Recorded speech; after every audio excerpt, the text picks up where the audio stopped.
मैं सीधा आंटी का पाँव पकड़ लिया, आंटी मुझे माफ कर दीजिए, मैं आपकी बेटी से शादी नहीं कर सकता, प्लीज मुझे छोड़ दीजिए। आंटी आचंबित हो गई मेरी बात सुन के, क्या कह रहे हो, मुझे कुछ समझ नहीं। बच्चे बहुत प्यारे होते हैं, मुझे तो बच्चे बहुत पसंद है, खास तौर पर वो 1-2 साल के बच्चे जो नया नया चलना सीख रहे होते हैं, 2-4 शब्द बोलना सीख रहे होते हैं। इनके शरारतें देखो, मजा आ जाता है। कब पत्थर उठाया आपको मार दिया, कोई भरोसा नहीं। इनका फेवरेट काम होता है घर के कोने कोने झांकना, कभी बेड के नीचे, कभी टेबल के नीचे।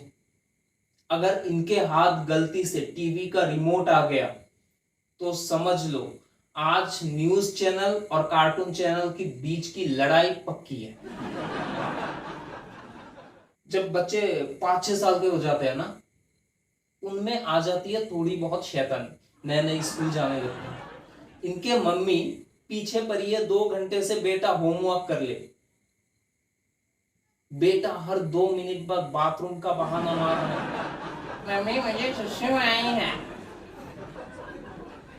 और भयंकर वाले बच्चे होते हैं 8-10 साल से लेकर 15 साल तक के बच्चे।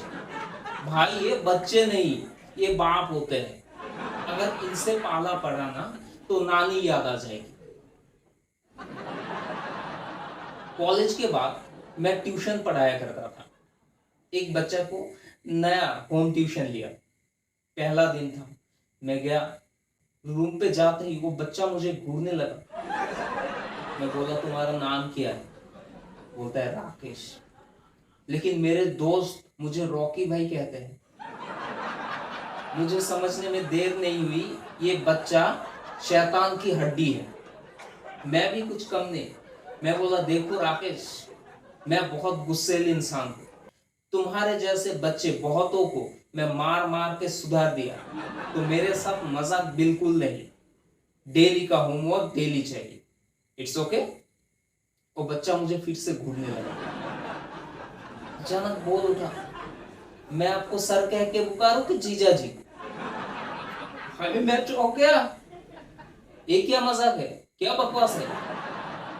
बोला नहीं, कुछ दिन बाद आप मेरे जीजा बन जाओगे, तो पहले से ही आदत डाल रहा हूं। मैं बोला इसका क्या मतलब है? बोल रहा है सर मेरी 3 बहनें हैं, 2 की शादी हो चुकी है, पता है कैसे हुई? मैं पूछ ही लिया कैसे हुई? बोला देखिए सर, हमारे घर का हालत कुछ ठीक नहीं है और लड़की के शादी के लिए बहुत पैसा खर्च होता है। मेरे मम्मी पापा बहुत चालाक हैं, पहले एक अच्छा पढ़े लिखे लड़के ढूंढते हैं और उसे मेरा ट्यूशन टीचर बनवा दिया जाता है। फिर मेरी दीदी उसके सामने सच धज के मटक मटक के उछल कूद करने लगती है और मुझे सिखा दिया जाता है कि मैं बाथरूम के बहाने रूम से बाहर चला जाऊं। मैं भी वही करता हूं। फिर दीदी रूम पे आके दरवाजा बंद कर देती है। कुछ देर बाद मम्मी पापा चिल्लाने लगती है, बाहर से आवाज देने लगती है। फिर जबरदस्ती टीचर को दीदी से शादी करवाया दिया जाता है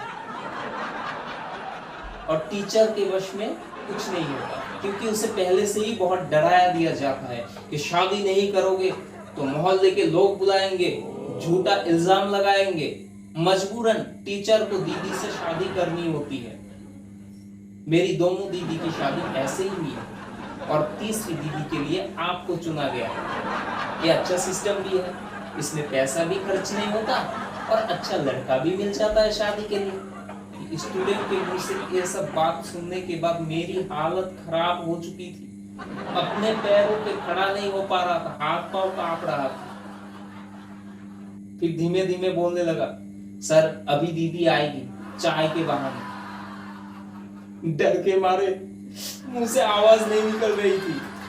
तुरंत एक लड़की रूम पे आई, चेहरे पे आटा मैदा लगा हुआ, लाल लिपस्टिक और इतनी बड़ी बिंदी, अद्भुत खराब देखने में थी।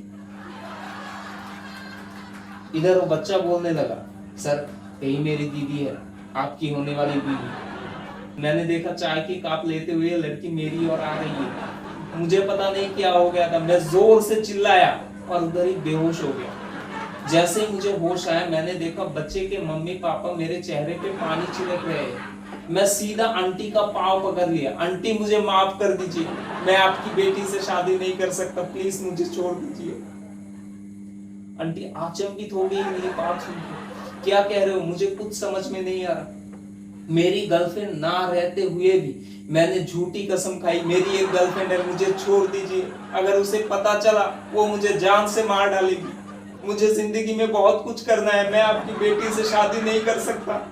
आंटी बोली लेकिन मेरी तो कोई बेटी नहीं है। मैं बोला वो जो लड़की चाय लेके आई थी कौन थी? वो तो घर की काम वाली है।